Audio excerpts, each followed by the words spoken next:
ஹாய்ங்க, நான் Riya. Crispy and soft medu vada எப்படி பண்ணலான்னு பார்க்கலாமா? வீடியோ ஸ்கிப் பண்ணாமல் பாருங்கள். மிடில் உங்களுக்கு ஒரு டிப்ஸ் சொல்கிறேன்.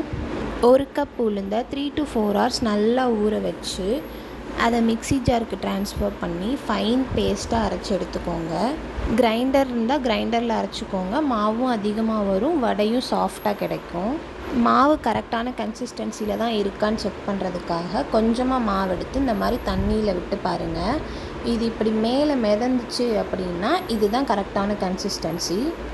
அண்ட் உங்களுக்கு எவ்வளோ உப்பு தேவையோ அந்த அளவு ஆட் பண்ணி மிக்ஸ் பண்ணிக்கோங்க. வீடியோட ஸ்டார்டிங்கில் டிப் சொல்கிறேன்னு சொல்லியிருந்தேன். டிப் என்னென்னா, உளுந்து ஊற வைக்கும்போதே நீங்கள் கொஞ்சமாக அரிசி சேர்த்து ஊற வச்சு அரைச்சிங்கன்னா எண்ணெய் குடிக்காமல் வடை கிடைக்கும் நமக்கு.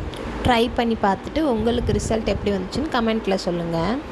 இப்போ அந்த மாவு கூட கொஞ்சமாக ஆனியன், இஞ்சி, பச்சை மிளகாய், கொத்தமல்லி, கருவேப்பிலை, அப்புறம் கொஞ்சமாக பெப்பர் இதெல்லாம் ஆட் பண்ணிக்கலாம். இஞ்சிங்கிறது ஆப்ஷனல் தான், உங்கள் டேஸ்ட் பொறுத்து. நீங்கள் வேணும்னா ஆட் பண்ணிக்கலாம், இல்லைனா ஸ்கிப் பண்ணிக்கோங்க. இது எல்லாத்தையுமே ஆட் பண்ணி நல்லா மிக்ஸ் பண்ணிக்கோங்க. ஒரு சைட் கடாயில் எண்ணெய் ஊற்றி சூடு பண்ணிக்கோங்க. எவ்வளோ எண்ணெய் உங்களுக்கு தேவைப்படுதோ அந்த அளவு யூஸ் பண்ணிக்கோங்க. நான் ரீஃபைண்ட் ஆயில் தான் யூஸ் பண்ணியிருக்கேன். உங்களுக்கு என்ன ஆயில் ஓகேவோ அந்த ஆயில் யூஸ் பண்ணிக்கோங்க. எண்ணெய் நல்லா சூடானதுக்கப்புறம் வடை மிக்ஸை போட்டு எடுத்திங்கன்னா கிறிஸ்பி வடை ரெடி. இன்னொரு விஷயங்க, எண்ணெய் சூடாகிறதுக்கு முன்னாடியே வடையை போட்டுட்டிங்கன்னா அதுவும் எண்ணெயை குடிச்சிரும்.